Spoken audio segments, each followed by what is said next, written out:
Bakit kaya yung iba walang panahon? Alam niyo yung mga bukang bibig walang panahon? Pagpunta niyan sa kabila, pag kumatok sa makipot na pinto, Panginoon, pakibukas mo ang pinto. Anong aasahan yung isasagot ng Panginoon sa loob? Wala akong panahon! Natural. Bakit? Kayo nagbibigay ng panahon sa mga taong walang panahon sa inyo? Normal yan, di ba? Birthday ng anak ng kaibigan mo, pumunta ka. Pag birthday ng anak mo, obligado yun, pupunta. Kasi nagbigay ka ng panahon. Namatay tatay ng barkada mo, pumunta ka. Sasabihin pa nung namatayan, pare, salamat, naglamay kayo.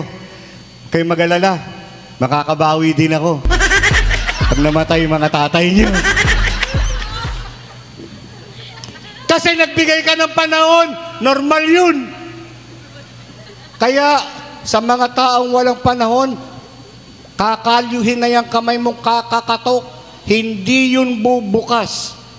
Pero sa katulad ninyo na nagbibigay ng 1 oras, pagkatok nyo, bukas agad ang pintuan ni Yahweh El Shaddai.